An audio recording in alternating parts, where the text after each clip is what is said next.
बिस्मिल्लाहिर्रहमानिर्रहीम। Pin point TV के साथ मैं हूं नवीद अमान खान। नाज़रीन, आपके इल्म में है कि ईरान और सऊदीया के दरमियान बरसों से ताल्लुकात कशीदा थे और इन कशीदा ताल्लुकात को चीन ने बड़ी ही महारत के साथ मसाइल को और इन गलतफहमियों को दूर किया। कई बरस के बाद ईरान और सऊदी अरब के दरमियान ताल्लुकात नॉर्मल सतह पर। ये तवक्को की जा रही थी कि चीन की मीडिएशन मिडल ईस्ट में देरपा अमन के लिए फायदेमंद साबित होगी, लेकिन ये जो मीडिएशन थी ये ज्यादा देरपा साबित न हुई। 7 अक्टूबर को अचानक हमास ने इसराइल पर हमला कर दिया। उस हमला के बाद जो इसराइल का रद्द-ए-अमल था वो इंतहाई शदीद था।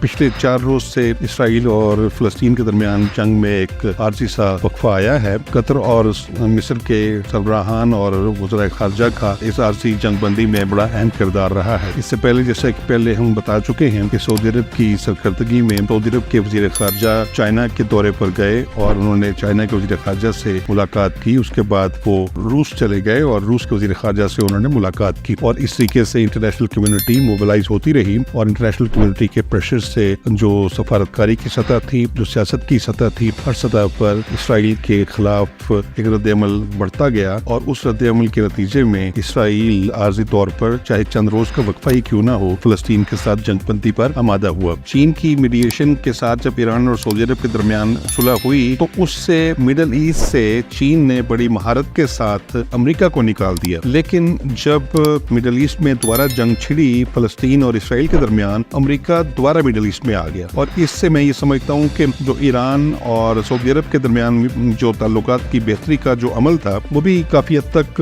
मुतासर हुआ। जो चीन की पोजीशन थी मिडल ईस्ट में वो भी मुतासर हुई। अमेरिका की जो बिगड़ी हुई पोजीशन थी मिडल ईस्ट में वो बेहतर हुई और अमेरिका दोबारा से मिडल ईस्ट के मामलात में दखील हो गया। और आप देखें कि फ़लस्तीन और इसराइल के इस तनाज़े में अमेरिका दोबारा से एक ताकत बनकर उभरा है, एक फैसला कुन सूरत हाल इख्तियार कर गया है। यही वजह है कि फ़लस्तीन पर इसराइल के जो हमले हैं वो बहुत शिद्दत के साथ हुए और उस शिद्दत के पीछे अमेरिका का हाथ रहा, क्योंकि अमेरिका मिडल ईस्ट से निकला था क्योंकि चीन ने ईरान और सऊदी अरब के दरमियान सुलह करवा कर अमेरिका को मिडल ईस्ट से निकाला था। इसराइल और फ़लस्तीन के दरमियान जो जंग हुई है, मैं ये समझता हूँ अगर उससे अमेरिका दोबारा से मिडल ईस्ट में आया है, इससे ये जाहिर होता है कि कहीं अमेरिका इस जंग के पीछे तो नहीं कि जो हमास ने इसराइल पर हमला किया 7 अक्टूबर को, मेरा ये गुमान है कि उसके पीछे अमेरिका हो सकता है। उसकी वजह ये है मुसलमान उस तरीके से उतने ज्यादा दूर अंदेश नहीं हैं, कदरे जल्दी ट्रैप हो जाते हैं। अगर आप पीछे मिसाल ले लीजिए सद्दाम हुसैन की, तो जब सद्दाम हुसैन ने कुवैत पर हमला किया था तो उसके पीछे भी अमेरिकी साजिश शामिल थी और सद्दाम हुसैन उस अमेरिकी साजिश को न थाम सके और उन्होंने कुवैत पर हमला कर दिया, जिसके नतीजे में अमेरिका ने इराक पर हमला करके इराक की ईंट से ईंट बजा दी। और इसी तरीके से मेरा ये ख्याल है अमेरिका हमास के पीछे रहा और हमास अमेरिका के ट्रैप में आके इसराइल पर हमला कर बैठा और उसके बाद जो उन्हें नुकसान हुआ वो नाकाबिले तलाफी था। तो मैं ये समझता हूँ कि इस तरीके से अमेरिका चूंकि अपनी साजिशों के हवाले से पूरी दुनिया में जाना जाता है, तो अमेरिका की ये साजिश लगती है कि उसने हमास को ट्रैप करके इसराइल के खिलाफ हमला करवाया और इस तरीके से वो